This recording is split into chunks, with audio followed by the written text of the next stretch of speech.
What's that? New Italian brain rot just dropped? Have you seen the Nintendo Switch 2 pricing? Isn't it insane?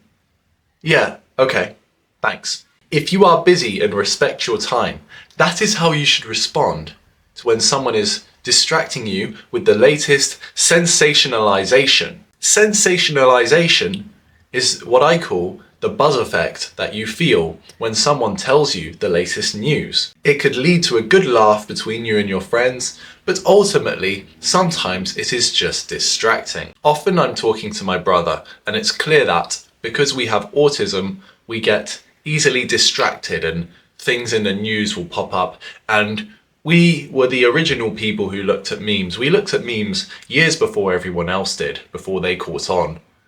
And it just so happens that we have more interest in those things than most people. And what this causes us to do is get distracted at the wrong times when we need to focus on our work. Take my university coursework timetable, for example. I need to focus on coursework. This sensationalized news comes in. You just got to ignore it. It's distracting and I have to work. Have you ever felt the same? You know, when an old TikTok trend came up of, oh, what happened to the Titan disaster in 2023? Have you seen that police officer who posts self-defense videos, but they're not realistic? Those kinds of things, you know? And it's not just those short TikTok trends. It's the same with football. For a couple of decades now, loads of people, from kids to adults in Britain, get sensationalized by the latest football scores. It's the same every week. Oh, what was the score? Oh, who made it through the Champions League? All that stuff.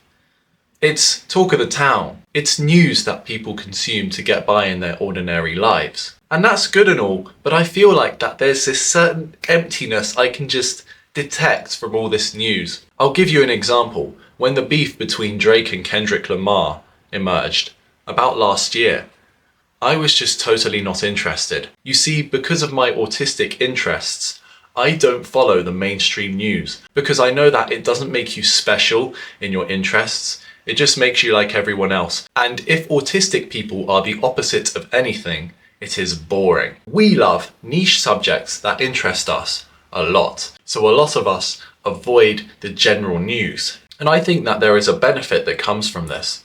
If you ignore that news while everyone else gets distracted, you can be that guy who accrues knowledge somewhere else, thinks of a new subject to talk about when all of that is over. In general life, this manifests in holidays. People will go to the newest sensationalized place. Recently that was Croatia, and that drives all the prices up in the holidays. People follow there and they spend more money on an experience that costs less. If you travel away from the place that has been sensationalized on travel guides, then you could go to a new place that has less visitors, but offers you a better experience for the price you paid compared to the sensationalized holiday destination. And the point of avoiding sensationalized news topics is that you get to experience new things which others didn't in the time they took to give their attention to the sensationalized news topic. And you can fulfill your autistic interest more by learning about something completely different and then blowing everyone away with your wisdom and expertise. And ultimately, if your passion means so much to you, you can walk away with this lesson. If it doesn't truly matter to your life, don't waste your attention on it. Use this rule of thumb whenever you hear about the latest news, because instead of following the others and forgetting about it in the future, you can build your character more, you can pursue your passions more, interest others more after you have done something different with your time. And it could be very valuable for your next conversation, or even your next stage in your job, passion or business, whatever you may do. Don't get distracted, and you'll make more progress on your own life if you stay focused and away from the sensationalized news topic. Thank you very much for listening. Let me know if you like to listen to news that isn't part of the mainstream. Take care and see you in the next video.